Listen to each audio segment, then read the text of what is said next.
Assalomu alaykum hurmatli o'quvchilar. Demak, bugun SAT bo'yicha ikkinchi darsimizni boshlaymiz. Ikkinchi darsimizda biza SATning ikkinchi mavzusi solving linear equations, ya'ni chiziqli tenglamalarni yechish mavzusi hisoblanadi.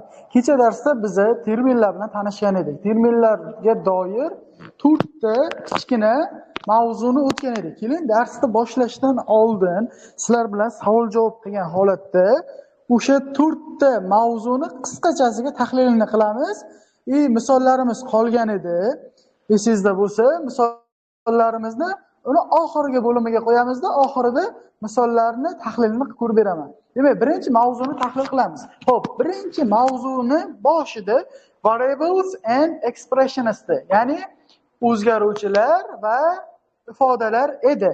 Ana endi o'zgaruvchilar va ifodalarda 4 ta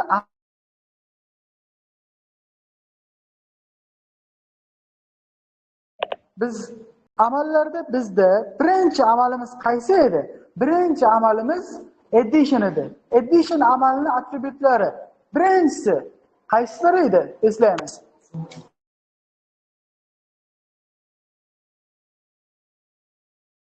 Sum of, the sum of. Bizdan kelgan edi. Ikkinchi amal qaysi edi? More than, nima degani edi? Ga ko'p, ha? Ga ko'p. Uchinchisi qaysi edi?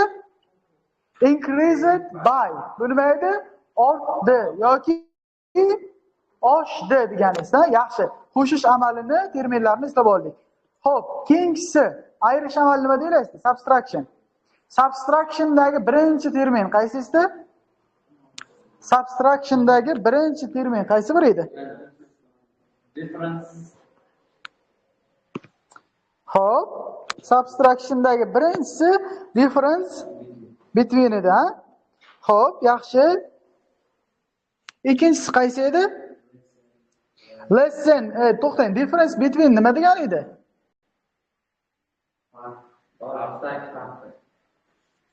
Difference between orasidagi farqi, ya'ni o'zidan keyin keladiganni orasidagi nimasi edi? Farqi edi. Ana endi keyingisiga o'tamiz.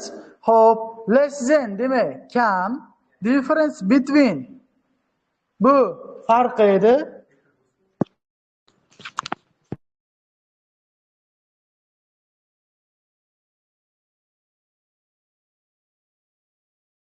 Hozir bir daqiqa, texnik muammo bo'lib qoldi.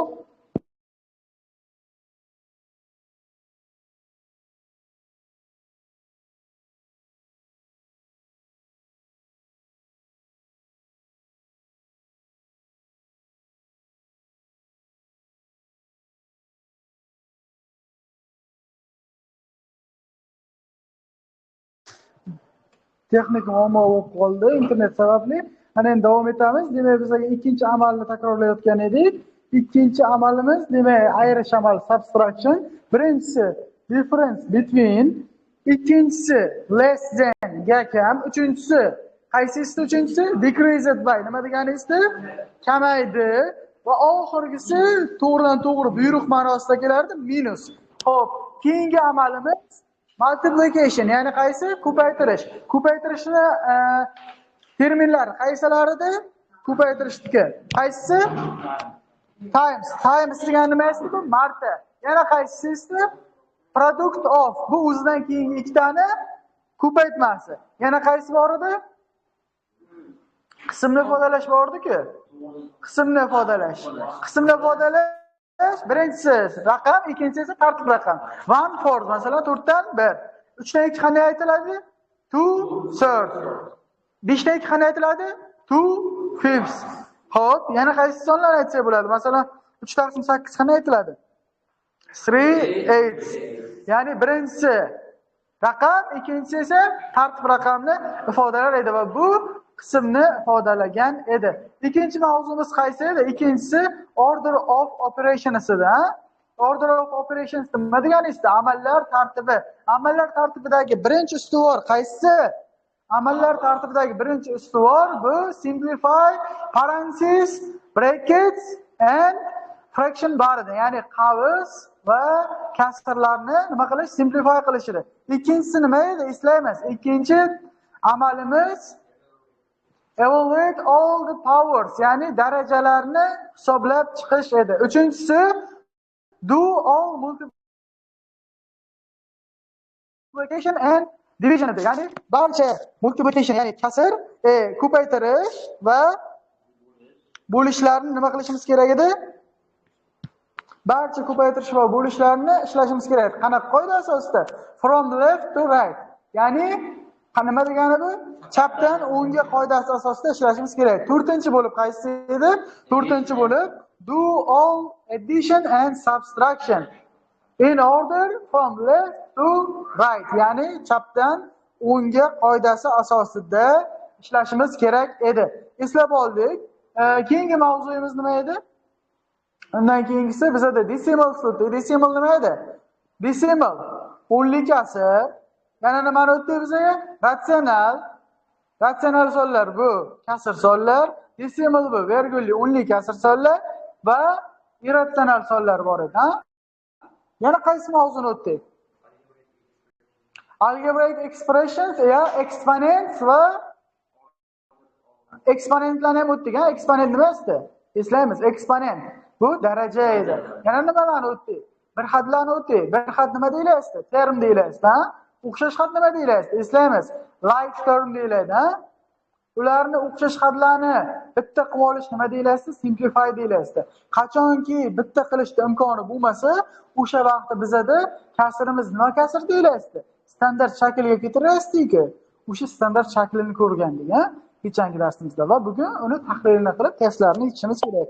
Keling, bugun darsimizda birinchi bo'lib mavzusini, solving linear equations mavzusini o'rganib olamiz va darsning yakunida biz tahlilimizni qilib olamiz. Ana endi birinchi mavzuyimiz solving linear equations mavzusining birinchisi writing equations. Xo'p, tenglamalarni yozish. Tenglamalar o'quvchilar SATda tenglamani siz tuzib olasiz. Hamma tenglama ham berilavermaydi. Ayrim joylarda tenglamani siz tuzasiz. Qanday tuzasiz desa, kecha o'rgangan terminlarimiz yordamida tuzamiz. Matn beriladi bizga ko'pincha.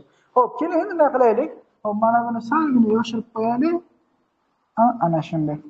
Chunki misolni hozir beraman-da.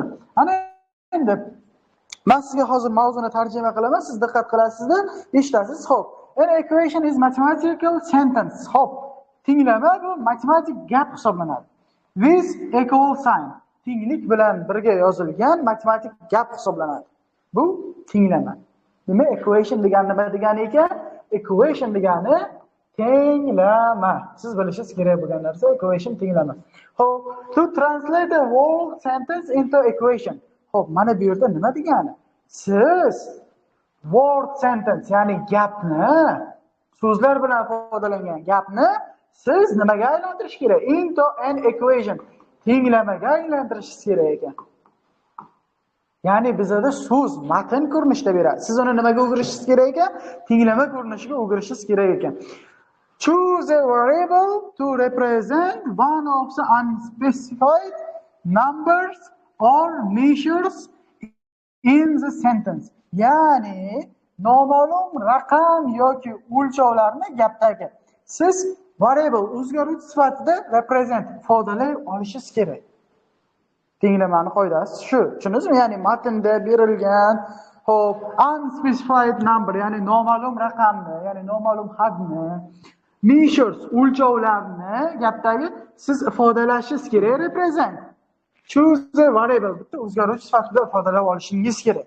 Va aytyaptiki, this is called, bu aytiladiki, defining variable, ya'ni defining variable siz shunday qilib qolibdi, chiroyli qilib aytsak, o'zgaruvchi deb e'lon qilish deylik. O'zgaruvchi deb e'lon qilib belgilab olasiz.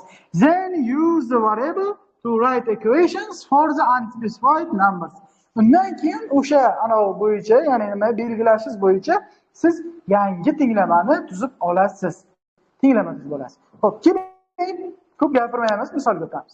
Misolga o'tadigan bo'lsak, birinchi example 1 da nima deyapti? Translate each sentence into an equation. Ya'ni har bir gapni tenglamaga qarang. Each sentence har bir gapni into an equation tenglamaga translate tarjima qiling. Davay tarjima qilamiz. Birinchisi o'qiymiz. Twice a number increased by 14 is identical to 50. Diqqat qilamiz. Twice a number nima degan? O'sha noma'lum sonni ikkilang. Noma'lum son nima deb olamiz? Xo'sh, x deb olsak bo'ladi, a deb olsak bo'ladi, t deb olsak bo'ladi, farqi yo'q. Bitta o'zgaruvchi, ya'ni variable ga e'lon qilib, defining variable qilishimiz kerak. Belgilab olishimiz kerak. Keyin x deylik, chunki eng ko'p tarqagani x-ku. 2x nima bo'libdi?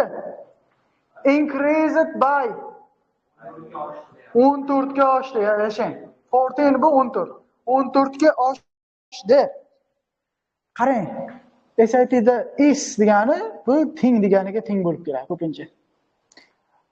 Twice a number increased by 14 teng ekan nimaga? 50. 50 degani nima degani?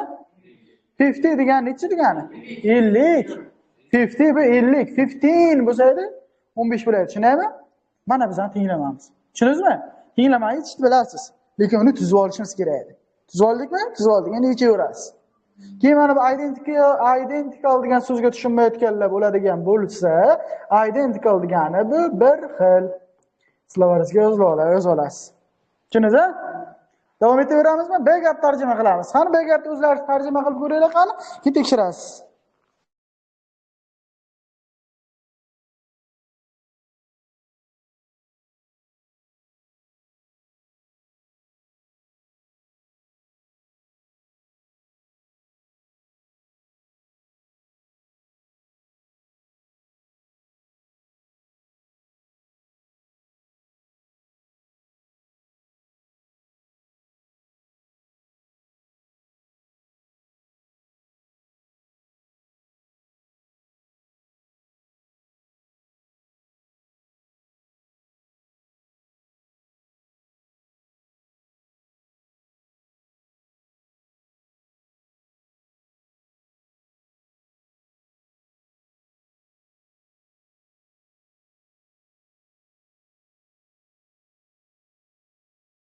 Demak, ikkinchisini yechamiz. Ikkinchisida nima deyapti? Half degani tarjima sizlarga. Half degani bu yarim degani. Yozib qo'yasiz, yarim degani. Half the sum of nima degani edi? Yig'indi degani edi. 7 and a number. Ya'ni 7 bilan bitta nomerni yig'indisi deyapti. Bu degan x ni belgilab olsak, x plus nima bo'ladi? X plus 7 va shuni yarmi deyapti. Shuni yarmi desa nima deymiz? Taqsim 2 desa bo'ladimi? Bo'lish 2 desa bo'ladi. Endi s degani nima degani? Boya aytdim. S degani bu teng degani. Teng. Same as degani ham bu identicalga teng. Bu ham bir xil degan ma'noni bildiradi. Endi chiroyli so'zma-so'z tarjima qilmayapman, chunki biz ingliz tilini o'rganmayapmiz filologiyasini. Matematikada bir xil deb tasavvur qilsangiz bo'ladi. The number decreased by 2. Ya'ni o'sha nomer yana. Decreased by 2. O'sha nomer ayramiz 2. O'sha nomer nechisi? X edi. X minus 2. Tushundingizmi? Tushunarli bo'ldi? Osonmi? Qiyin emas, ha? Belgilab oling. Davay, uchinchisiga o'tamiz.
Demak, ikkalasini ham yechib olamiz. S va D ni birdan tekshiramiz.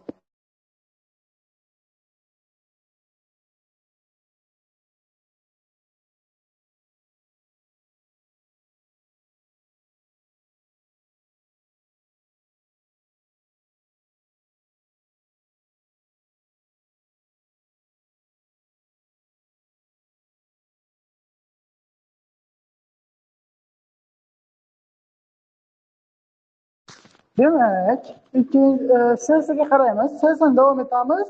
Nima deyapti? O'qiymiz. The quotient of m and n. Nima degani? The quotient of eslaymiz. Bo'linmasi nisbati edi. Quotient of m and n. Nima degani? M taqsim n degani yashang. Equals degani bu ham teng degani. Teng ekan. For more than. Mana shu nima degani? Tarjima. For more than. Yo'q, to'rtga ziyod. For times desaydi, 4 marta bo'ladi. For more than 4 marta ziyod. Xo'p, +4. Bu oxirida +4 bo'lar ekan. Shunisini bildik. Oxirida +4 bo'lar ekan. Endi bunisi nima deyapti? 1/3 the sum of. 1/3 nima degani?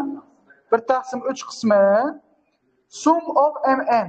Sum of mn bu m plus n degani, to'g'rimi? M plus n ning 1/3 qismidan nima edi? 4 more than. Ya'ni 4 ga ko'p. Mana bizning tinglanamiz. Tushunib oldingizmi? Ketdi 4-chisini ham ko'raylik birda. The cube of x. X ning kubi. Cube of x plus the square of y. Plus square nimasi? Kvadratida. Y ning kvadrati. Is nima edi? Teng 52. 52. Ana. Demak, tekshirib olamiz. Endi biz bemalol mana ko'rsak bo'ladi. Javoblarni tekshiramiz. Xo'p, solution. Birinchisiga qaraymiz. 2 plus 14 teng 50. Biz 2x dedik. X deb belgilaydi. Bular s deb belgilaydi. Mayli. To'g'ri, faqat o'zgaruvsiz har xil qilib belgiladik. Xo'p, ikkinchisi B-sida biz x plus 7 taqsim 2 dedik. Bular 7 plus n taqsim 2 dedi. Prosta n dedi, biz x dedik. Teng x minus 2 esi bizda bulardan n minus 2. To'g'ri. Mana bu yerda qarang, belgilashini ham ko'rsatib qo'yapti. E'tibor bering mana. Mana bu yerda twice a number s deyapti, 2s deyapti. Ketdi. Increased by mana 14 mana is identical to mana 50 mana. Ko'ryapsizmi? So'zma-so'z nimaligini ko'rsatyapti. E'tibor bering, mana bu yerlarda taqiqga chizyapman, qarang. Twice a number x mana. Increased by mana. Ya'ni so'zma-so'z tarjima bo'lyapti. Tushundingizmi? Ya'ni bu translate bo'lyapti, tarjima bo'lyapti. Harf, matndan matematikaga. 14 mana is identical to mana 15 mana. 50 mana. Tushundingizmi? Ketdi. Bunisi ham sum of 7 bilan number mana half 2 dan 1 mana is the same as mana the number mana decreased by mana 2 mana. Ko'rdingizmi? Matnda nimaga o'rganyapmiz? Matnda matematika tenglamaga o'rganyapmiz. Quotient of mn mana equals mana 4 more than 1/3 m plus n. Mana bizaniki bilan to'g'ri chiqdimi? To'g'ri chiqdi, qarang. Ketdi. Cube of x mana plus square of y mana is equal to teng 52 mana. Ko'rdingizmi? Bizaniki bilan tengiz to'g'ri chiqdi? Mana. Tushundingiz, ha? Qiyin emasmi? Qiyin emas. Demak, davom etamiz. Biz yangi tanishishimiz kerak bo'lgan qism endi consecutive numbers. Endi mana chiroyli aytaylik, ingliz emas-ku bizga chiroyli qiladigan bo'lsa, bu ketma-ket raqamlar. Raqam demaylik, ketma-ket sonlar deylik. Ketma-ket kelgan sonlar consecutive numbers deyiladi. Ketma-ket. Tushundingizmi? Ketma-ket kelgan sonlar nima deyil ekan? Consecutive deyil ekan. Yozib olasiz, slovaringizga yozasiz, yodlab olasiz. Endi ketdi. Consecutive integers. Integer degani butun sonlar mana. -3, -2, -1, 0, 1, 2, 3 bular ketma-ket kelgan butun sonlar. Bularni o'zgaruvchi sifatida belgilaydigan bo'lsangiz mana n+1, n+2 ketadi. n plus 3, n plus 4 va hokazo. Agar x ni belgilasa nima bo'layapti? X plus 1, x plus 2, x plus 3 va hokazo ketadi, ha? Ketdi keyingisi. Integer if n is an integer deyapti. Bu yerda integer sifatida n ni belgiladi deyapti. Biz x ni belgiladik. Farqi yo'q. Belgilash kiritish bu sizning ixtiyoringiz. Keyingisi consecutive even integer. Even degan so'zni slovarizmga yozib qo'yasiz. Even degani bu hattoki emas. Ingliz tilini bilganlar adashmang, bu hatto emas. Bu matematikada bu juft degani. Even degani bu juft degani. Slovarizmga yozib oling. Product of ham kecha aytdim-ki, product degani nima deganingiz? Mahsulotida, matematikadachi bu ko'paytma. Even degani bu hatto degani, lekin matematikada nima bo'ladi? Juft bo'ladi.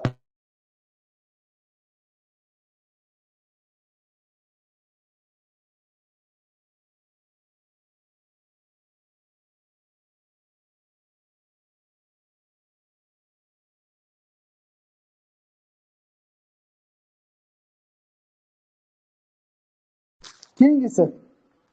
Endi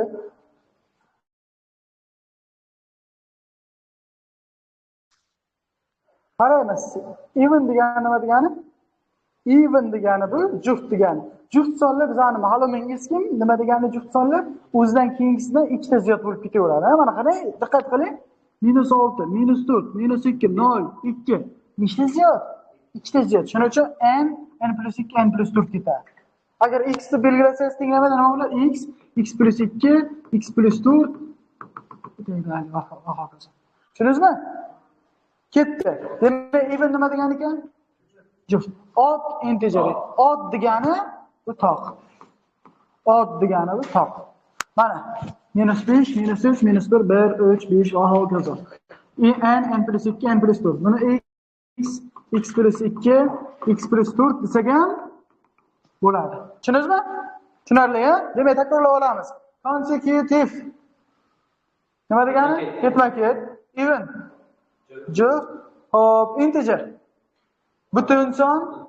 Hop, odd toq son. Tushundingiz-a? Endi ketdik. Mana bu narsalarni yozib qo'yaylik. Yechamiz. Write an equation to represent the given relationship between integers. The sum of 4 consecutive integers is equal. Ana shu endi sizga masala. Sizga mana shuni shunchaki what is deb bersaydi, bu SAT bitta savoli bo'lib qolayapti. What is the sum of 4 consecutive integers is equal deb sizga o'sha birinchisi necha, ikkinchisi necha, uchinchisi necha, to'rtinchisi necha desa savol bo'ladi. Xo'p, nima deyapti? Savolga qarang. Sum of nima edi? Yig'indi. Nimani yig'indisi? 4 consecutive integer. 4 consecutive integer nima degani? Ketma-ket kelgan butun sonlarning yig'indisi deyapti. To'xtang, o'sha ketma-ket kelgan 4 ta butun sonni menga ayting. Birinchisi nima bo'ladi? X, ikkinchisi nima bo'ladi? X plus 1, 2, uchinchisi. X plus 2 3 bo'l, 3 ta bo'ldi-ku. Mana x plus 1, x plus 2, x plus 3.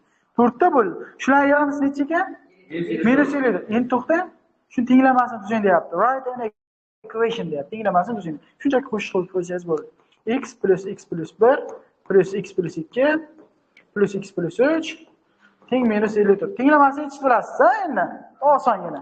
Muhimi nima? Tuzib olish. Katta ikkinchisini tuzamiz. The product of nima degani? Ko'paytmasi 3 consecutive odd integer. Endi nima degan? 3 ta toq ketma-ket son. Bu qanday bo'ladi? X ko'paytirish x plus 2 chunki toq son deyapti. X plus 4 teng necha? 693. Ana. Tushundingizmi? Tushundingizmi? Yashang. Keyingisiga o'tamiz. To'xtang, endi tekshiraylik buni. Ana, to'g'ri qilibmizmi? Birinchisi to'g'ri, ikkinchisi to'g'ri qilibmizmi? Prosta x emas, n deb belgilayapti. To'g'ri qilibmiz. Yashang. Tushunib oldingizmi? Davay keyingisiga. Birinchi betimiz tugadi, ikkinchi listimizga o'tamiz. Keling endi misolga. Misolni yechamiz, vaqt beraman. Xo'p. Demak, 1 daqiqa vaqt, birinchisini ishlang.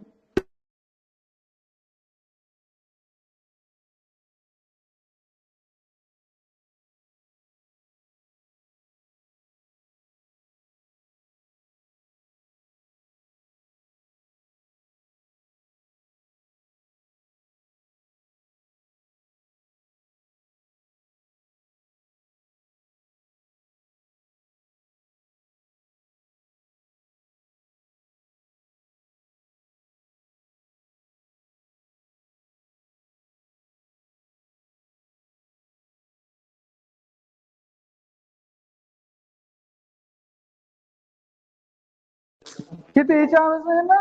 Hop, tekshiramiz, qarang. 8 more than 18 more than. Nima degan? 18 ga ko'p plus 18 degani, ha? Hop, than is number n dan plus 18. Demak, n plus 18 is degani nima degani esa? Teng 125. Bo'ldi, bu tenglab qanday oson, qarang. Zamat yo'q, hech qanaqa tenglab beramiz. Yo'q. Bu yerda prosta tarjima qilsangiz bo'ldi. Nima bo'ldi bu? N teng 125 minus 18. N teng necha? 107. Ana. Tushunarlimi? Yaxshi. Ikkinchisini yechishga vaqt beraman. Ikkinchisini yechamiz.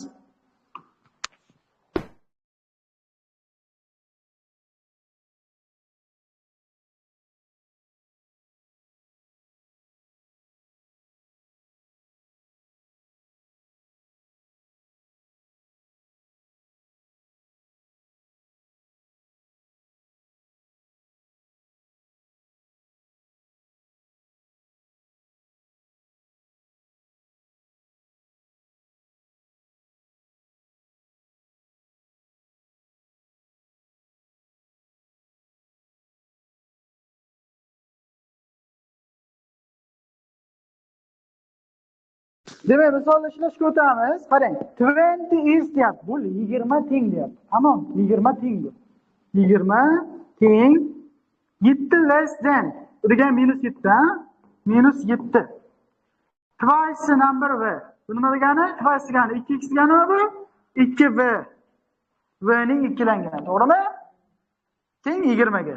Xo'p, 2v nimaga teng bo'ladi? 7 ni qo'shish qilib o'tkazib yuboramizmi? 27. W nimaga teng bo'ladi? 27 taqsim 2. Javob shu ko'rinishda ham bo'lishi mumkin. Yoki bu ko'rinishda ham bo'lishi mumkin. Qaysi sizga qulay bo'lsa o'shanisi. Ketdi. Uchinchisiga o'tamiz. Uchinchisi necha? 3 bilan 4 necha? Birdan ikkalasini ko'ramiz.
Tahlilni boshlayveramiz, ha?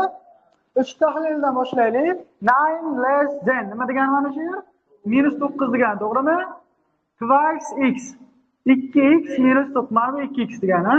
Demak, 2x minus 9 is nima degani? Teng 3 more than. Plus 3 mi? Than x. X plus 3. What is the value of x? To'xtang, mana shuni ham tarjimasini o'rgatib ketdi. Birliga nima degani? What nima? Value qiymat, x ning qiymati nima? Ketdi 2x, bu x bo'lib ketgan nima bo'lib o'tadi? Minus x teng 3, minus 9 bo'lib ketgan plus 9. X teng 12. Qiyin emasmi? Ketdi keyingisi. 8 less than nima degani? Minus 8, aha. 4 times the number 4s is teng 20. Yozamiz. 4s minus 8 teng 4s teng 20 plus 8 minus 8 bo'lib ketgan nima bo'lib o'tadi?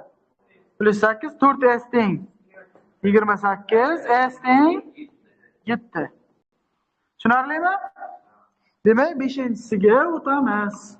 5-chisiga. Consecutive nima degani edi? Ketma-ket.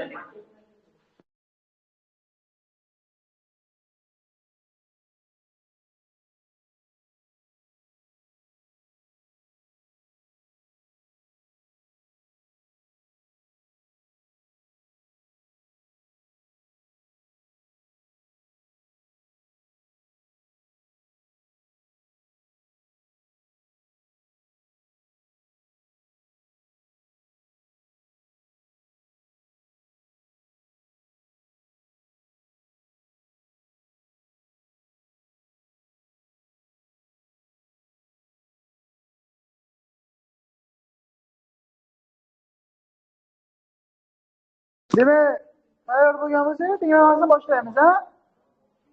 Xo'p, vaqt beraman.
Demak, ko'rishni boshlayveramiz, ha? Qarang, diqqat qiling. Xo'p, the sum of nima deganingizda? Yig'indisi. Nimani yig'indisi? Four consecutive odd integer. To'rtta ketma-ket toq butun sonlarni yig'indisi. Tushunaymi? Qanday bo'ladi? Toq sonlar bir-biridan nechaga farq qiladi? 1, 3, 5 necha farq qiladi? 2 ga nima bo'ladi? X plus 2 4 ta deyapti. Bu 2 ta bo'ldi, 3 ta bo'ldi. X plus 4 oxirgisi yig'indisi deyapti. Shular nimasi bo'ladi? Qo'shilgan, ha. Plus sum of deyapti-ku. Sum of degan qo'shamiz. Is degani nima edi? Is degani teng 296. To'xta, endi savolda nima deyapti? Savolni bitta tarjima qilaylik. What is nima? The greatest. Eng kattasi. Ana shuni yozib qo'ying, bu yozmadik. Eng kattasi. What is nima? Eng kattasi of the four consecutive odd integer. Ya'ni eng kattasi nima? Eng kattasi qaysisi bizga bambusni, ha? Ana shuni topamiz. Hozir tenglamadan x ni birinchi topamiz. Undan keyin unga oltini qo'shib qo'yishimiz kerak. Tushundingizmi? Keling, davay topaylik. X 4x plus 2 4 6 bo'ldi. 6 ga 6 12 teng. Yaxshi. 4x teng necha? 4. X teng necha? 71. Ana, birinchi to'qsonimiz necha ekan? 71. Ikkinchi to'qsonimiz x plus 2 bo'ladi. Necha bo'ladi bu? 73. Ikkinchi to'qson. Keyingisi 5. Keyingisi eng kattasini so'raganda, what is the greatest deganda, demak javobimiz 73. Tushunarli bo'ldimi? Mana endi keyingisiga, 6-siga o'tamiz.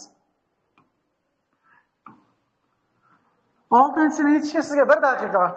Tezlashing. 6-sini ishlaymiz.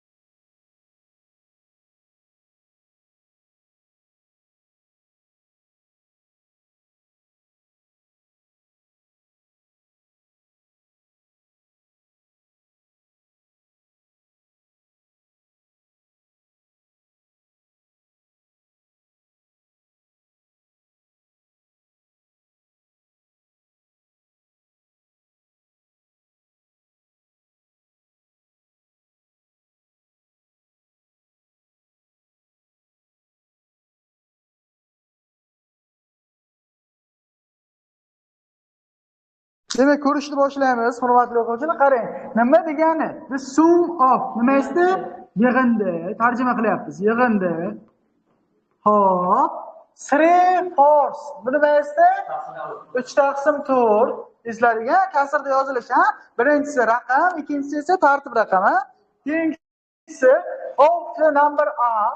A ning 3 taqsim 4 qismi and 24. To'xtang. S deyaptiki, S degani nima degani? Teng Negative 9. Minus 9. Hop, what is the value of A? A teng so'roq. Tushunaymi? Endi qarang. Hop, yig'indidan keyin ikkita narsa kelasizda. Birinchisi nima ekan? 4 dan 3 A. 4 dan 3 A plus 24 is degani teng minus 9. Ketdi. 4 dan 3 A teng minus 9 minus 24. Teng minus 33. Endi nima qilamiz? A teng minus 33 da 4 ta ko'paytirish qilamiz, bilamiz matematikadan. Chuqurlashtirib o'tmayapman. Taqsim 3. Qisqarsa 11 minus 44. Demak javobimiz yashang. Demak bizda esaytini hurmatli o'quvchilar, ham ochiq, ham yopiq test bo'ladi. Yopiq testimizda kalit belgilaymiz, ochiq testimizda-chi? Nabarat. Ochiq testimizda yozma shaklda belgilaymiz. Tushunarlimi? Keyingisiga o'tamiz. 7-sini yechamiz. 7-siga o'tamiz. 7-sini yechishga 1 daqiqa vaqt.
Boshlayamizmi?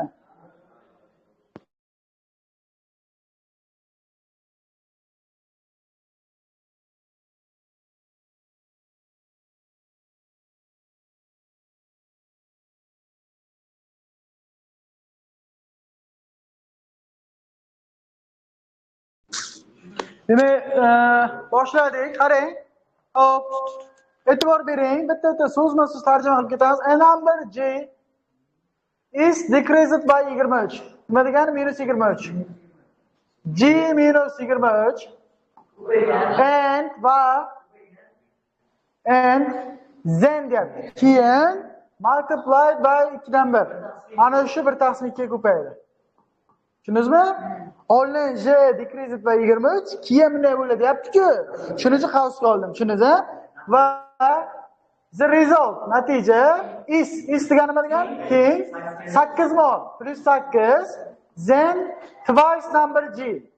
2G dan plus 8. Tushunarlimi? Endi nima bo'ladi? 2 ni bu bitga nima qilib o'tkazamiz? Ko'paytirish qilamiz. G minus 23 4G plus 16. Shunaqami? Hop. 4G bu bitga minus bo'lib o'tadi, minus 23 bu bitga plus bo'lib o'tadi. Nima bo'ladi? G minus 4G teng 16 plus 23. Minus 3G teng 9. G nechiga teng? 13. Minus 13. Javobimiz A. Keyingisiga o'tamiz. Yetishishda 1 daqiqa va boshladik.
Demak, boshlaymiz. Qarang. Xo'p. The quotient of P nima degani? P taqsim Q nisbat degani, to'g'ri? Is teng. Demak, yozaman. P taqsim Q teng 12 less.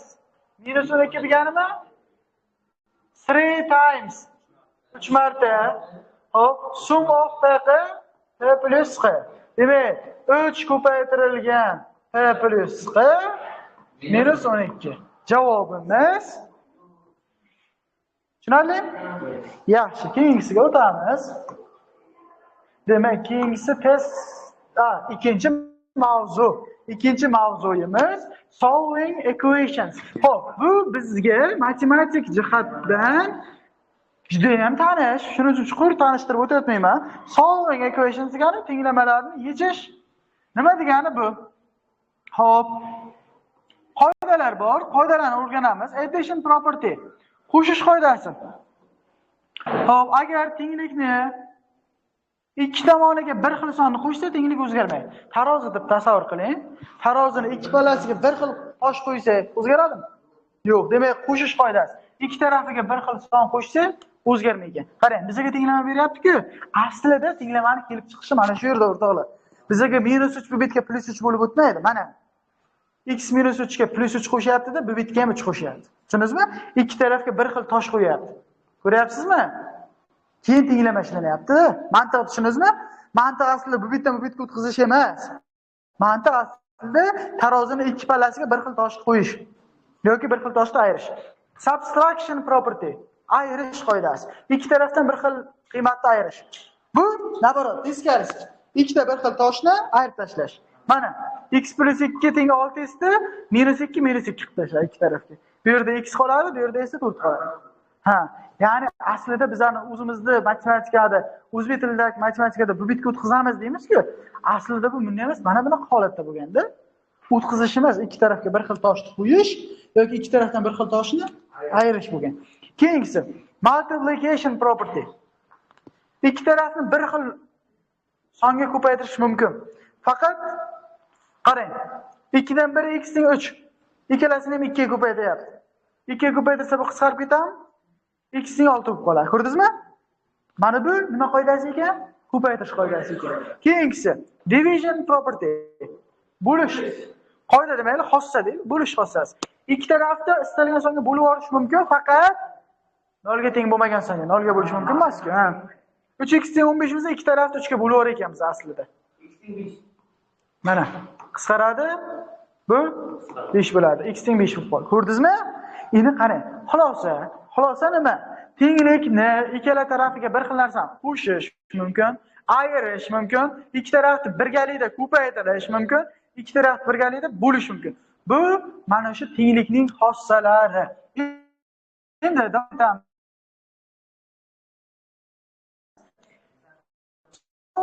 Keling, biz qoida bo'yicha yechaylik. Nima degani bu? A plus minus 11 teng minus 25. Nima degani bu? İki tarafga A minus 11 teng minus 25 mi? Minus 11 da yuqori tushishni nima qilishimiz kerak? 11 qo'shib olishimiz kerak. Ya'ni haqiqiy usul deyapmiz.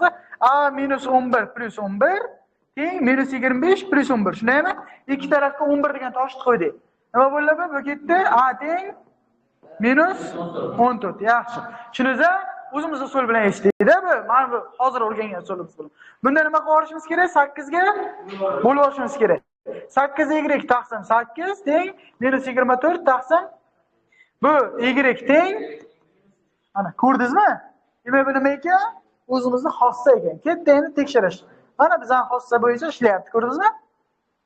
Mana natija. Endi aytishingiz mumkin, bu oson deyishingiz mumkin. Ya'ni bu yerda bizga kelib chiqishi bilan birga o'rgatyapti. Kelib chiqishi mana shunaqa bo'lgan. Davom etamiz. Davom etadigan bo'lsak, mana buni qarang. Hop. Example 2 dan oldin bizga bir nima deyapti? Bu yerda nima deyapti? Many equations require more than one operations to solve.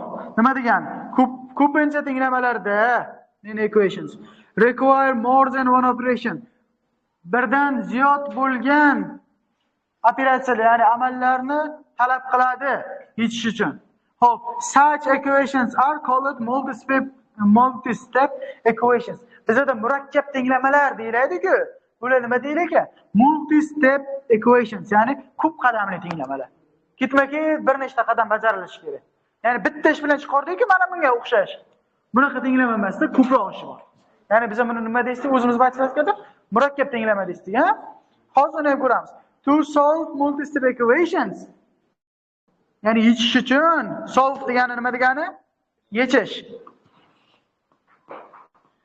Multi-step equations, ya'ni ko'p qadamli tenglamalarni yechish uchun first birinchi bo'lib simplify each side of the equation.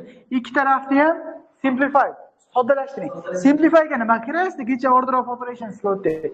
Qavslarni ochish, darajalarga oshirish. Mana shu nima edi? Simplify edi. Endi ketdik. If agar needed kerak bo'lsa, and then use inverse operations to isolate the variable. Kerak bo'lsa, hop, keyin operatsiyalarni ikki tarafga bir xillikda bajaring deyapti. Keling, ko'p gapirmasdan ishiga o'tamiz buradan. Mana bu tenglama bizga berilyapti. Bu tenglamani yechish uchun bittadan ziyod ish qilish kerak. Chunki qarang, nechta amal bor? 1, 2, 3, ko'paytirishlar bilan 4, 5. 5 ta amal bor. Buni yechish uchun birinchi nima qilishimiz kerak? Mana bu yerga qarang. First step birinchi bo'lib simplify deyapti. Nima qilish? Soddalashtirish kerak. Soddalashtirsa nima bo'ladi? 5 dan 4x ishlaymiz birgalikda. 5 dan 4x minus ikkalasiga ham ko'payardi, ha? Bu qaysi xossasiga ko'ra? Ko'paytirish xossasini o'tadi, ha, o'sha xossasiga ko'ra. Buni men ko'paytirsa nima bo'ladi? 4 minus 5 dan 1x plus minus nima bo'lardi? Plus nima bo'lardi? 2. 2 bo'lardi? Teng nechiga? 20. Endi ketdi. Men tenglikni bir tarafida bo'lgani uchun buni hisoblab qo'ysam bo'ladi, ha, hozircha. Nima bo'ladi bundan buni ayirsangiz? 3 taqsim 5 x. To'xtang, minus 4 plus 2 nima bo'ladi? Minus 2 teng. Endi ikki tarafga 2 ni qo'shib yoramiz, ha? Ikki tarafga 2 qo'shib yorsak nima bo'ladi bu?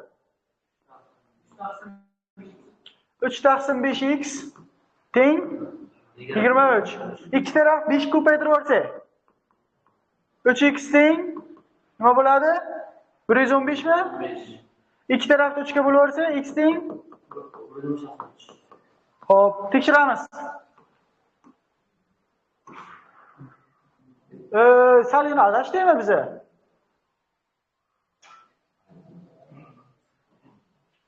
Mana bu yerda minus 4 plus 2 minus mana bu yerda bizda 21 deyapti-ku. Ularda 19 deyapti. Qarang. Misol aslida 19 bo'lgan ekan. Mayli. Kitobda ham xatolik bo'lib turadi. Davom etamiz. Birinchi xossamiz ko'paytirish xossasi nima edi? Distributive property bu ikkala qavsni ochish xossasi. Keyingisi nima edi? Simplify, soddalashtirish. Keyingisi add to each side, ikkini qo'shish, ikkala tomon. Keyingisi yana simplify. Keyingisi multiply each side shu ko'paytirish, ha? Demak, tushunarli bo'lgan bo'lsa, davom etamizmi? Davom etamiz. Hop, misollar yechamiz. Birinchi misol yechamiz.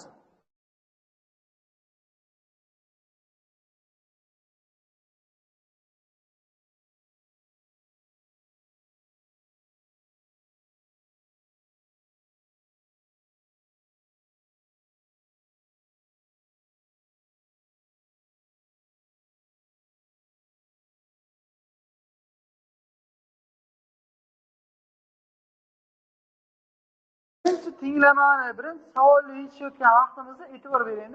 Siz x ni topib yechgan bo'lsangiz xato qildingiz. Chunki savolga katta ahamiyat beramiz. Qarang.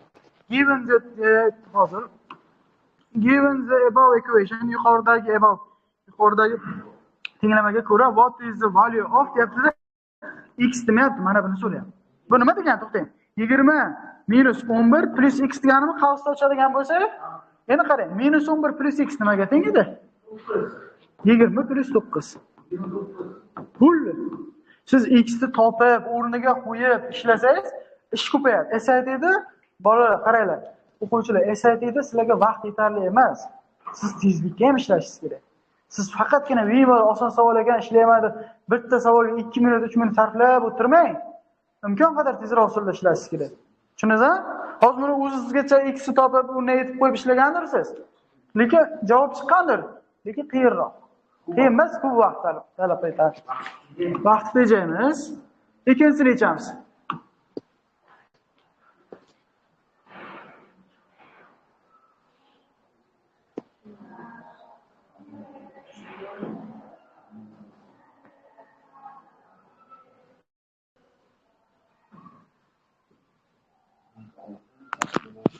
Ikkinchisiga ham xuddi shu ish bor, qarang. Xo'p, 33 joyida qolsin. 33 minus a plus 5a bo'ladimi? Bu betga o'tkazyapmiz, ha? Teng 27. Endi bu nima bo'lib qoldi? 33 minus 2 plus 5 plus 3a bo'lib qoldimi? O'zi bizdan shuni so'ragandi, qarang. Nechaga teng ekan? Ko'ryapsizmi? SSD shunaqa savol ko'p bo'ladi. Mana shunday javobda o'zida, misolni o'zida javob bo'ladi. Keyingisiga o'tamiz.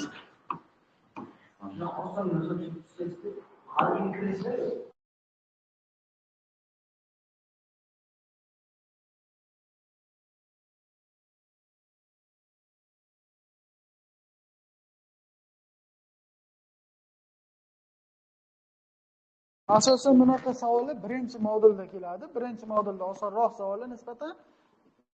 Birinchi modulni zo'r eshitib chiqsangiz, ikkinchi modulda ozgina qiyinlashadi. Lekin ko'p emas, ozgina qiyinlashadi. Ikkinchisini eshitdingmi? Endi x so'rayapti. Endi ilojimiz yo'q, x topishimiz kerak. Xo'p, menga kasrlar yoqmayapti. Ikkita kasrni to'g'rilashimiz uchun ikki tarafni ham men necha 4 ga ko'paytirib yuborsam, yuqoridagi 4 ko'paytirsam bo'ladi, ha? 4 ko'paytirsam bu nima bo'ladi? 2x bilan plus 12 teng 3 minus 4x. Endi ikki tarafga 4x qo'shib yuboraman. 6x plus 12 teng 3 bo'lib qoldimi? 4x qo'shsam minus 4x bilan kompensatsiya bo'lib ketadi. Qarang, mana bu yerda nima qildim? 4 ko'paytirdim. Bu yerda plus 4x qildim. Endi bu yerda nima qilaman? Minus 12 qilaman. 6x teng nima bo'ladi? 12 ni ayrsam ketadi-da, bu minus 9. Endi nima qilaman? 6 ga bo'lib yuboraman. X teng minus 9 taqsim qisqarsa minus 1 butun. Shuni aytsam ham bo'ladi. Davom etamiz. Ikkala tenglamani ham yechaylik.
To'rtni boshlaymiz. To'rtni boshlashimizdan oldin nima qilishimiz kerak buni?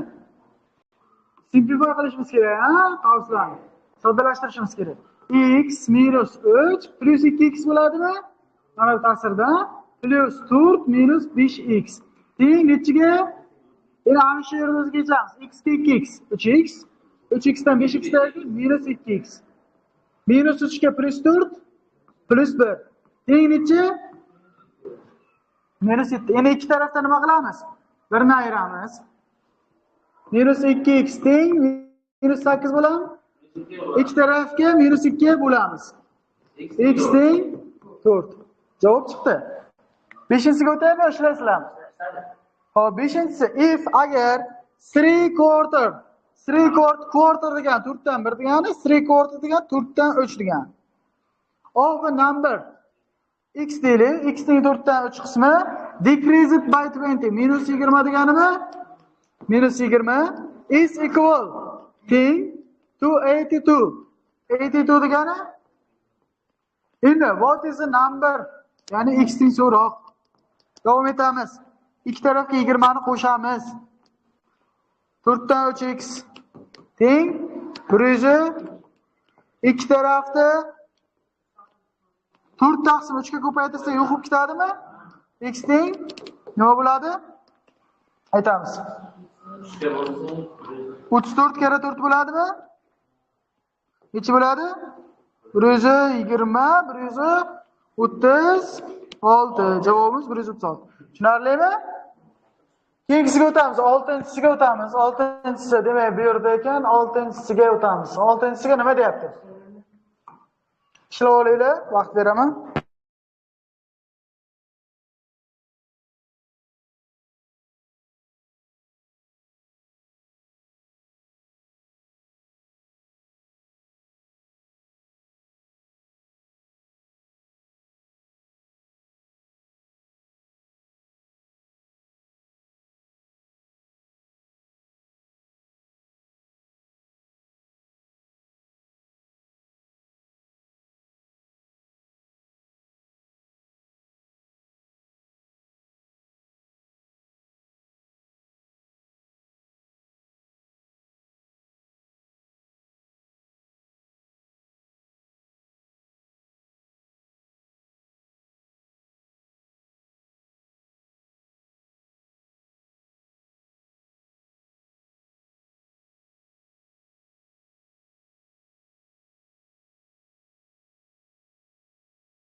Demak boshlaymiz, ha? Qarang, mana bu yerda mana bu and degan so'z bor-ku, agar bizga hech qanaqa bizga termin yoki boshqa narsa berilmasa, and plus ma'nosida keladi. And plus ma'nosida keladi. Agar termin hech nima bo'lmasa, chunki bu yerda hech nima yo'q. Qarang, 2 degan 2, 3 fifths degani 3 taqsim 5. Tushunaymi? Of number deyapti, numberda x degan bo'lsa 3 taqsim 5. 2 plus 3 taqsim 5 x equals teng minus 26.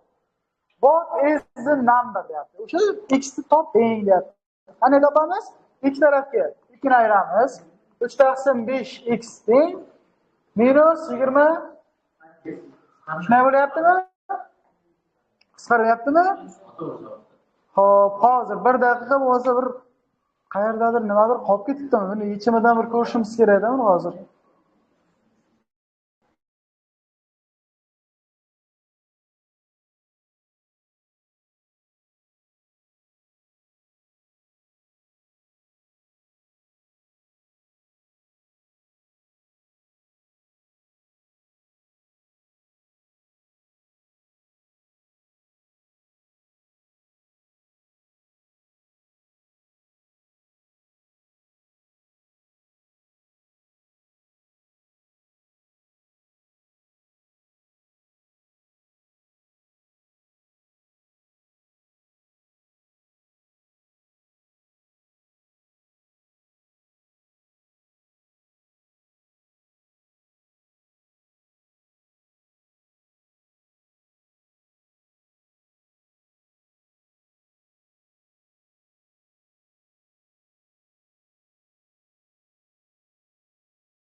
Biroz bu yerda adashish bo'ldi.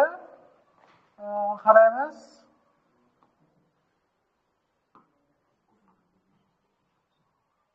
Tak. Mana bu yerda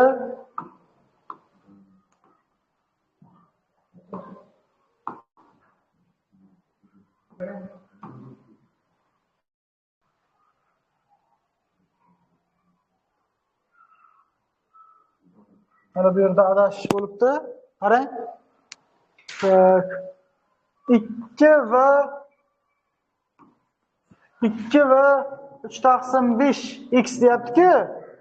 2 va 3 taqsim 5 x degani bu yerda o'rtoqlar 2,3 taqsim 5 ekan. Mana shu yerda bitta atributda adashish bo'libdi. Endi va manosida ham keladigan savollar bor edi. Bu yerda 2,3 taqsim 5 bo'lyapti. 3 ha. Shunday ekanda. Yo'q, mana bu ikkalasini birinchi qo'shib olyapti ekan. Bu yerda bitta yanglishlik bo'libdi. 2 plus 3 taqsim 5 degani 2,3 taqsim 5 deganimi? X teng necha ekan? -26. Bu degani nima bo'ladi? 13 taqsim 5x teng -26. Endi ikki tarafni 5 taqsim 13 ga ko'paytirsam bo'ladimi? X teng nima bo'ladi? -10. Javobimiz 1. Endi keyingisiga o'tamiz. 7-sini ishlaymiz. 7-siga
demak, tarjima bilan boshlaymiz. Qarang, nima deyapti bizda?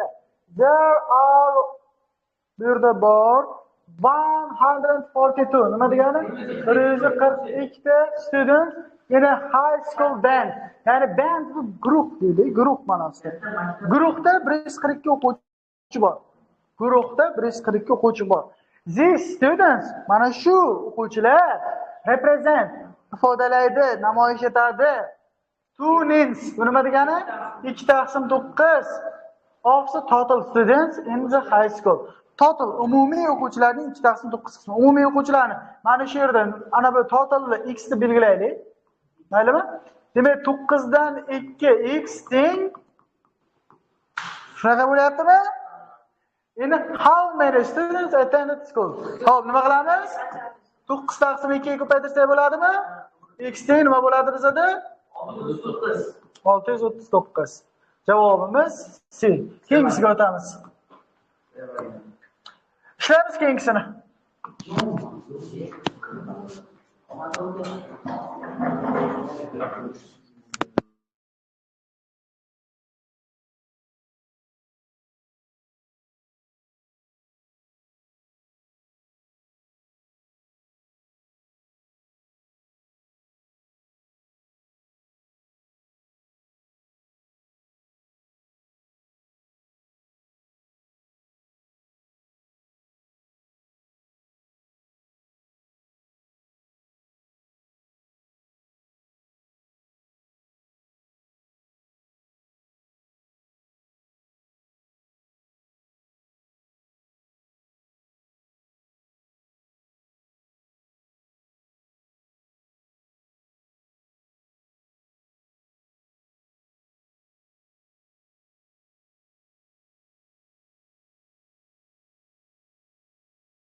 va o'quvchilar masalaga qaraymiz. Masalani matni uzun bo'lgani bilan tarjimasi unchalik muhim ahamiyatga ega emas matn. Qarang, shunchaki tushuntirish olib boryapti, tinglamani tushuntirib beryapti. Qarang, yuqorida tinglama berilgan. Mana bu tinglama ko'ryapsiz. Mana shu tinglama tushunchasini beryapti faqat matnda. Uni matnni ko'pligidan qarab o'qmaymiz. Qarang, nima deyapti? The above equation, yuqoridagi tinglama. Models, ya'ni tinglama modeli. The amount of calorie, kaloriya hisobini ko'rsatyapti. Endi snack, ovqatdagi kaloriya hisobini ko'rsatyapti. Of, ya'ni nimaniki? C cup cashew va R cup raisin. Cashew bilan raisin nimaligini ahamiyatsiz, uni siz chuqur o'ylab nima ekan deb o'tirmang. Cashew degan bitta nimadir bor ekan va raisin degan bitta nimadir bor ekan. Bu yerda C nimani ifodalaydi ekan? Nechta chashkaligi o'sha cashewda, R nimani ifodalaydi ekan? Raisinni nechta chashkaligini ifodalaydi ekan. Endi the amount of calorie, ya'ni kaloriya miqdori per cup cashew. Bitta har bir cashewni bitta chashkasidagi kaloriya miqdori 820 ekan. Qarang, 820 bu bir chashkadagi kaloriya ekan. And the amount of calories per cup of raisin. Raisinda bir cup 380. Demak, mana bu raisiniki ekan. Bu cashewniki ekan, bu raisiniki ekan.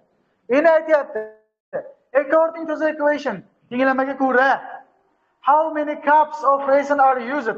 Raisin necha cup bo'ldi deyapti. If agar cashew 3 cup bo'lsa, 3 cup of cashew are used to make snack. Snackda hisoblashda 3 cup cashew bo'lsa, raisin necha cup bo'ldi deyapti.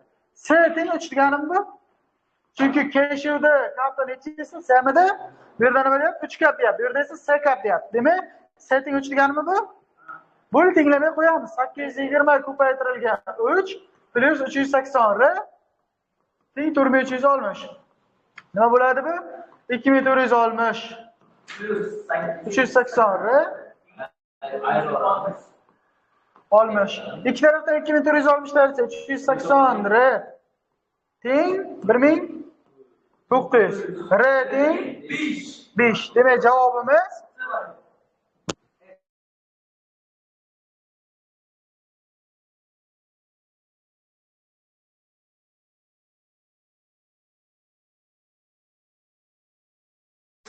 demek keyingisiga o'tamiz.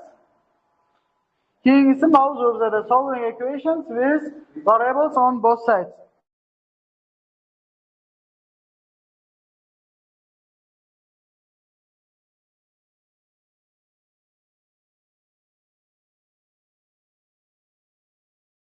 Ve 2-3 mavzumuz solving equations with variables on both sides.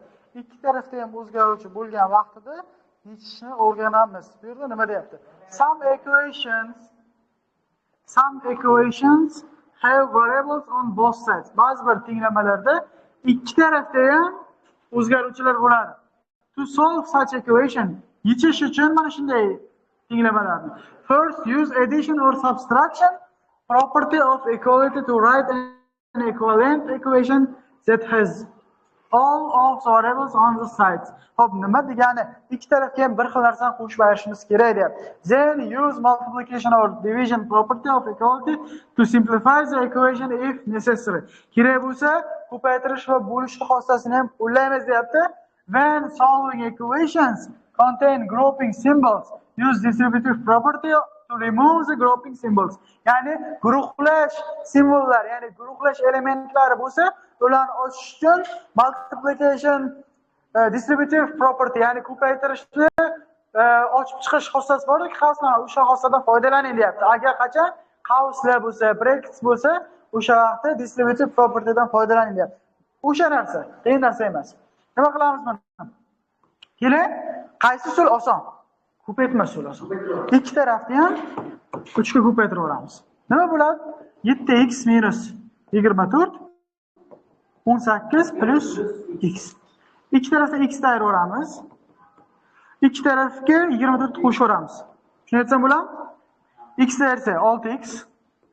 24 qo'shsa yo'q bo'lib ketdi. Teng x esa x yo'q bo'lib ketdi. 18 ga 24 qo'shsa ikki tarafda 6 ga bo'laveramiz. 7. Ko'rdingizmi? Endi keyingisi. Hop, bunisini yechamiz. Birinchi nima qilishimiz kerak? Simplify qilishimiz kerak. Ochamiz. Hop, 5 minus 3 ga minus 3 teng minus k. Ikki tarafga k ni qo'shamiz. 5 dan 3 tarafga nima bo'ladi bu? 2 minus 2 k. Chunki k qo'shildi. Teng 0. Hop, ikki tarafga 2 k ni qo'shaveraylik. 2 teng bu 0 bo'lib ketdi. 2 k mi? 2 teng 2 ga bo'laveramiz. K teng 1. Demak, javobimiz mana shunday chiqar ekan. Mana bu yerda tekshirishimiz mumkin. X teng 7 birinchisi, ikkinchisida K teng 1. O'zimizni xossalar bo'yicha mana bu yerda ko'rib turibsiz. Birinchisi subtraction, ikkinchisi simplify, add 8 ko'ryapsiz. O'zimizni xossalar bo'yicha ishlayapti. Example 2 ni qaraymiz. Example 2 da nima deyapti? 4 times yana masalani matnda mana bunga o'girishimiz kerak. Matndan so'zga o'giramiz. 4 times 4 ko'paytirilgan. Sum of yig'indi. Nima bilan nima yig'indisi? 3 plus the number x ning yig'indisini 4 karrasi equals teng 9 less minus 9 than the number x. Hop, demak, tenglamani tuzamiz. Write an equation for the problem. Okay. 4 ko'paytirilgan 3 plus x teng ekan x minus 9. Yashang. Keyingisi, then solve the equation. Keyin uni yeching deyapti. Ochib chiqamizmi? 12 plus 4x teng x minus ikki tarafdan x ni ayiramiz. 12 plus 3x teng minus 9 mi? Ikki tarafdan 12 ni ayiramiz. 12 ni ayiraveramiz. 3x teng minus 21 mi? 3 ga bo'laveramiz. X teng minus 7. Demak, javobimiz minus 7. Keyingisiga o'tamiz. Tushunarlimi? Test beryapti, test yechamiz. Demak, 1, 2 ni yechib chiqamiz va vaqt beraman.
Demak, Teslaga o'tamiz. Tesladan birinchisida nima deyapti?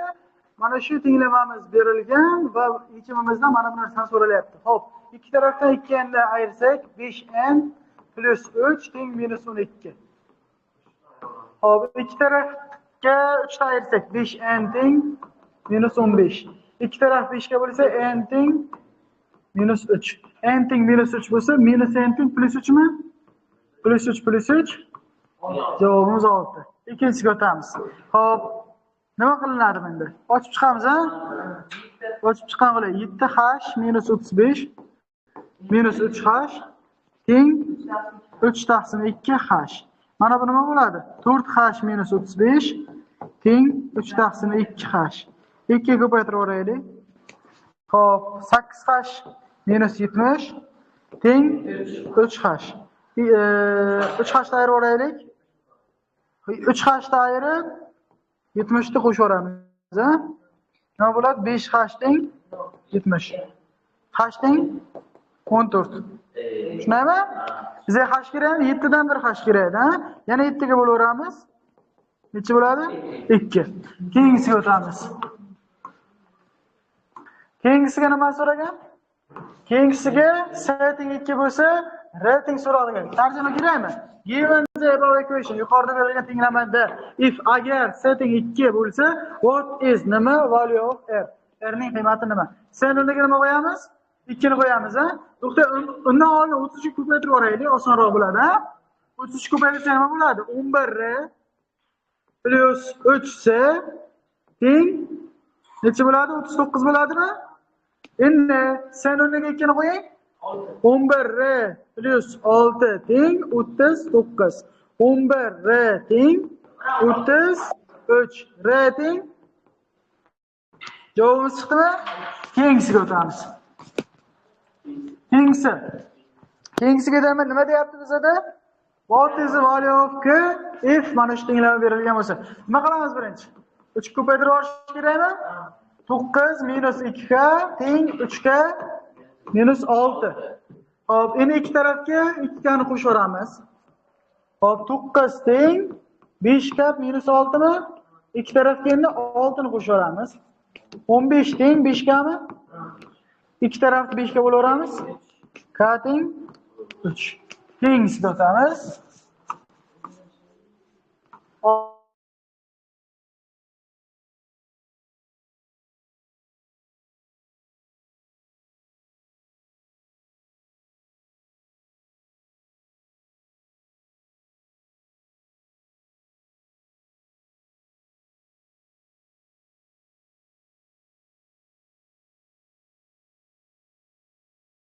Masalada nima deyapti? Masalada aytyapti. 48 dollar shorts cost 22 dollar more than one half the cost of pair of pants. Hop. 8 dollar ishtonning Yo'q, unaqa emas. How much the pair of pants cost? Hop. Shortsning narxi 22 dollar kub. Hop. Bir juft brukning narxining yarmidan deyapti. Qarang, gapning oxiridan kelamiz. Mana bu yerga e'tibor bering.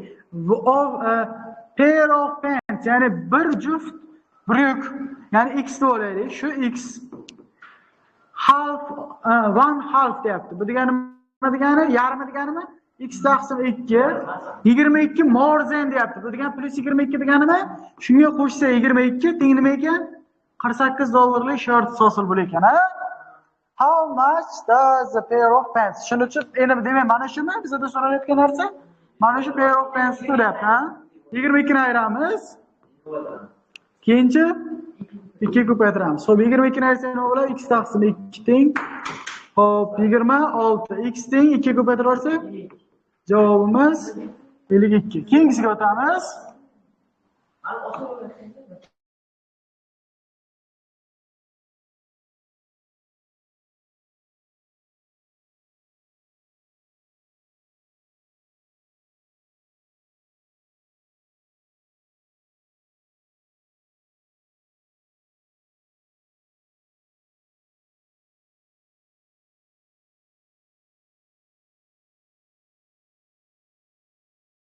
Demak, keyingi masalani o'qiymiz.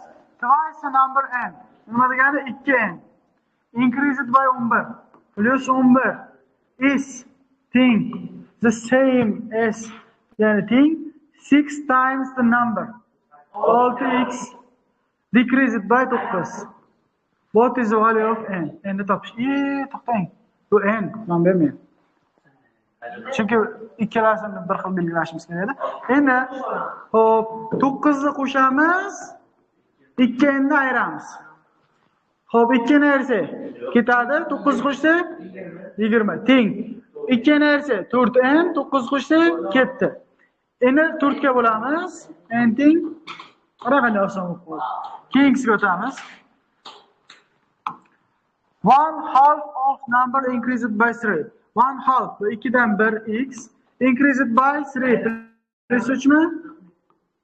Is teng 5 less minus 5 then 2/3. 2/3 degani x ayiramiz 5. Nima qilamiz? 6 ko'paytirib yo'q bo'ladimi ikkita mahrajam? 6 ko'paytirsa 3x plus 18 teng 4x bo'ladi. Minus 30. 3x ni ayirib 30 ni qo'shib yuboraylik. 3x ayirsa ketadi. 30 qo'shsa 48. Teng. 3x ayirsa x, 30 qo'shsa ketadi. Bu x ni 48. Keyingisiga o'tamiz. 8-inchisi. Nima deyapti 8-inchisida? 4 times. 4 ko'paytiramiz. The greatest of 3 consecutive odd integer. 3 ta odd integer, ketma-ket odd integer x plus 2, x plus 4 bo'larmidi? Shularning eng kattasini 4 ga ko'paytirilgan. 4 ko'paytirilgan x plus 4 mi? Exit 3 times. Exit degani ham ifodalaydi adashmasam. 3 times. Hop. At the least by 31. Exit degani nima degani? Exit qo'shishmidi, ko'paytirish. Hop, 31 ga ko'p eng kamidan. Hop, hozir